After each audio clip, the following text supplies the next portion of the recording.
Hello students of class 8, good morning. I am Malik sir. I am going to continue the lesson reaching the age of adolescence, right? So today I have discussed about the change the secondary sexual characters either in male and female. तो कल मैं आपको secondary sexual characters mail और female दोनों में मैं बता रहा था, तो मुझे लगता है आपने उसको समझा होगा। तो आज मैं बताने जा रहा हूँ जो नया टॉपिक है जिसको डिस्कस कर रहा हूँ वो है हार्मोन्स, राइट। तो हार्मोन्स के बारे में देखिए, जो भी फिजिकल, मेंटल और इंटेलेक्चुअल और जो इमोशनल जो चेंजेस होता है ना ह्यूमन बींग्स में, जो उस प्यूबर्टी वाली एज में जो आपको बताया कि काफ़ी चेंजेस होते हैं, उसमें जो फिजिकल तो बॉडी से चाहे मानसिक तौर पर हो, बुद्धि के तौर पर हो, चाहे भावनात्मक जो भी चेंजेस होता है एडोलेसेंट वाले एज में, ये सारा जो कंट्रोल्ड होता है उसके लिए रिस्पॉन्सिबल है, उसके कंट्रोल के लिए रिस्पॉन्सिबल है हार्मोन्स, ठीक है। तो हार्मोन्स एक्चुअली इसको जब डिफाइन करना हो तो कैसे करेंगे? Hormones are chemical substances which coordinate the activities of living organisms and their growth. तो हार्मोन्स वह केमिकल सब्सटेंस है जो कोऑर्डिनेट करता है किसको? उस सारे एक्टिविटीज का, लिविंग ऑर्गेनिजम्स के जो एक्टिविटीज होते हैं और उनके ग्रोथ, ठीक है। तो hormones act as messenger. Hormones आपको एक सूचना वाहक मैसेंजर का काम करता है, and these are called chemical messenger of the body. इसीलिए इसको हम लोग केमिकल मैसेंजर भी कहते हैं, है ना। Chemical messenger of the body, शरीर का केमिकल रासायनिक जो सूचना देने वाला है, पोस्टमैन कह लीजिए उसको, है ना। तो हार्मोन्स रिलीज कैसे होते हैं? तो हार्मोन्स जो होते हैं, एंडोक्राइन ग्लैंड्स होता है हमारे बॉडी में, उसके सेक्रेशन के लिए रिस्पॉन्सिबल होते हैं, है ना। There are many endocrine glands in our body. हमारे बॉडी में कई एंडोक्राइन ग्लैंड्स हैं, है ना। खासकर दो तरह के हैं, exocrine glands and endocrine glands, right. Exocrine glands होते हैं release there secretions with the help of ducts. Exocrine glands अपने जो सेक्रेशन है, अपना जो बहाव है, जो कुछ भी रिलीज करता है, वो करता है डक्ट्स के माध्यम से, है ना। जैसे स्लेवरी ग्लैंड्स है ना, secrete saliva in the mouth, जो हमारे मुंह में लार या थूक जिसको है ना, उसको सेक्रेट करता है। कौन करता है? Slavery glands. तो ये क्या है? एक्सोक्राइन ग्लैंड्स है। सिमिलरली द डाइजेस्टिव ग्लैंड जो है सेक्रेट डाइजेस्टिव जूसेस। जो डाइजेस्टिव ग्लैंड है वो क्या रिलीज करते हैं? Digestive juices in the digestive tract. Digestive tract हमारा मुंह से शुरू होता है और एनस तक जाता है ना, स्मॉल इंटेस्टाइन तक, उसके बीच में।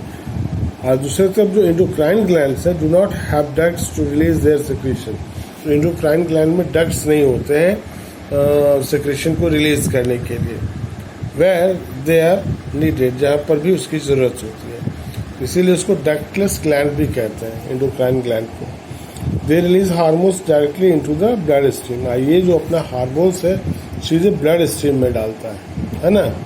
इसमें जैसे पिट्यूटरी ग्लैंड है, एड्रेनल ग्लैंड्स है, रिप्रोडक्टिव ग्लैंड्स है ना, ये सभी जो है एंडोक्राइन ग्लैंड्स के अंदर आते हैं।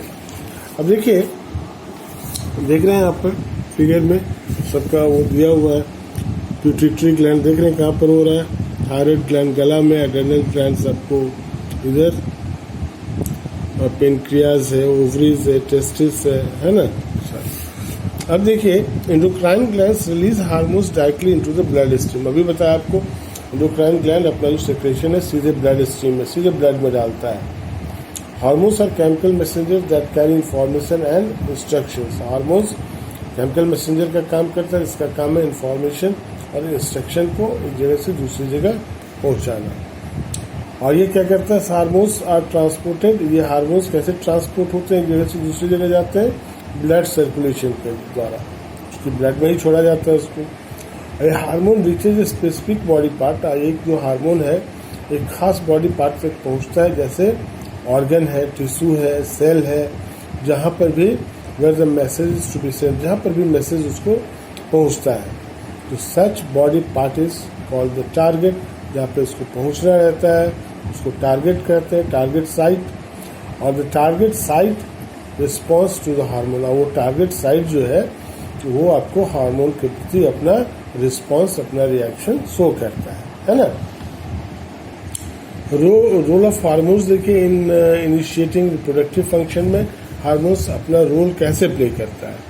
The hormones play an important role in initiating the reproductive function of adolescence में जो रिप्रोडक्टिव फंक्शंस को इनिशिएट करता है।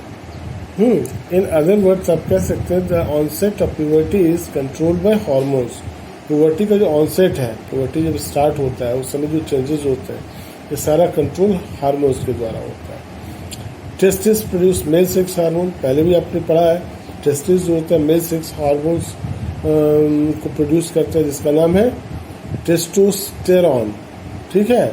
और ओवरीज प्रोड्यूस करते हैं दो तरह के फीमेल सेक्स हार्मोन्स हैं जिसको प्रोजेस्टेरॉन और एस्ट्रोजन कहते हैं, है ना। दो फीमेल हार्मोन्स जो होते हैं प्रोजेस्टेरॉन एंड एस्ट्रोजन, जबकि मेल सेक्स हार्मोन्स जो होते हैं वो है टेस्टोस्टेरॉन, ठीक है।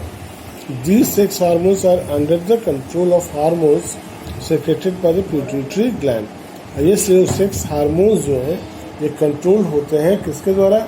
हार्मोन्स के द्वारा, जो सेक्रेट किए जाते हैं किसके द्वारा? पिट्यूटरी ग्लैंड के द्वारा। ये pituitary gland secrets many hormones.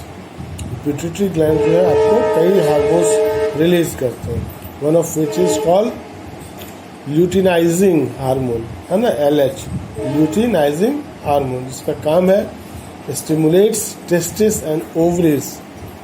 ये क्या करता है? स्टिमुलेट करता है, उत्तेजित करता है किसको?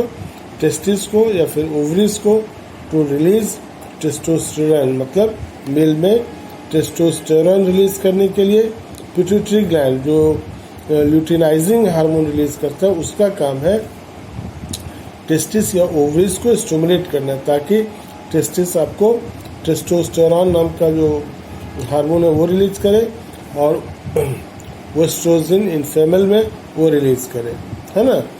In another hormone develops mammary glands, दूसरे हार्मोन्स जो हैं वो मेमोरी ग्लैंड्स को डेवलप करते हैं, उसके डेवलपमेंट में मदद करते हैं। Mammary glands inside the breast, breast के अंदर खासकर महिलाओं में जो मेमोरी ग्लैंड्स हैं, जो मेमोरी ग्लैंड्स का मतलब जो लेटर ऑन लैक्टेशन के लिए दूध जो रिलीज होता है फीमेल में, तो वो ग्लैंड्स होते हैं जो ब्रेस्ट के अंदर होते हैं उसको स्टिमुलेट करता है। The secretion of sex hormones result in development of secondary sexual characters. ये जो सेक्रेशन होता है सेक्स हार्मोन्स का, यही कारण होता है विकसित होने में किसके? जो सेकेंडरी सेक्सुअल कैरेक्टर्स हैं मेल या फीमेल्स में, उसके लिए रिस्पॉन्सिबल होता है कौन? Sex hormones. तो पिट्यूटरी ग्लैंड देखिए secrete luteinising hormone LH which stimulate testes to secrete secretion testosterone males and ovaries to secrete estrogen in females. Again the hormones are released in the blood stream. ये hormone सीधे सीधे blood stream में release करता है और वो specific जो target site है वहाँ तक पहुँचता है। The hormones bring about changes in the body at the onset of puberty.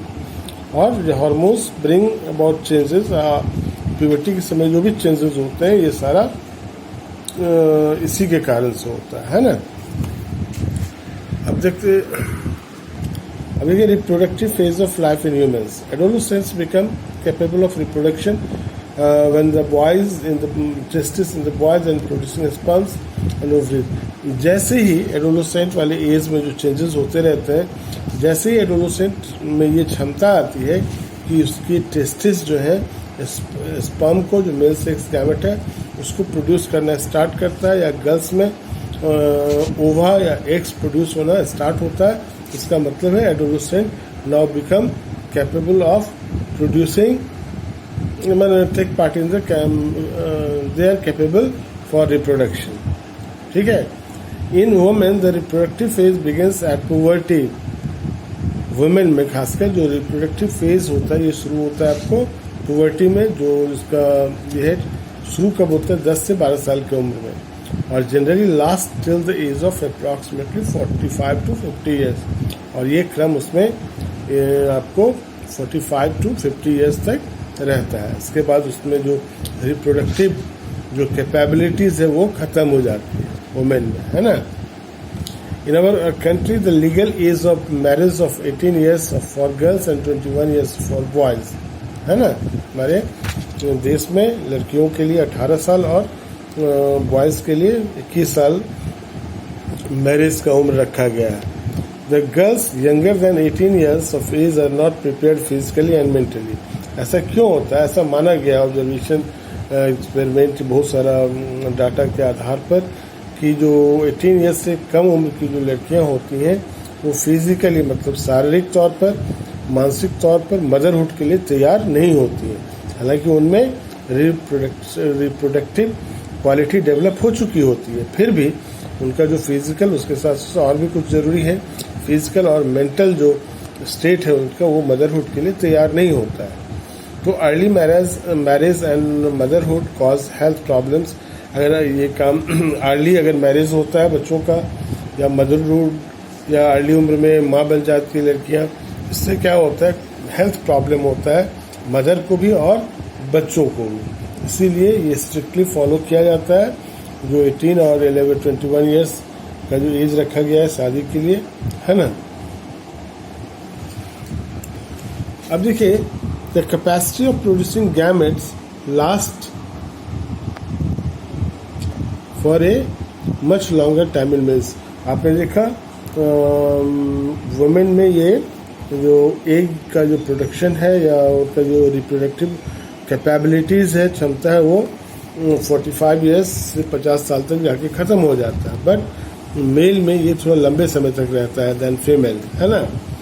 तो मेल में आपको ये 14 से 15 ईयर्स की एज में शुरू होता है ना। Last as long as he is healthy throughout his life. और जब तक वो हेल्दी रहता है अपनी लाइफ में, तब तक उसमें ये क्षमता बनी रहती है। ठीक है, तो आज के लिए इतना ही। Thank you, have a nice.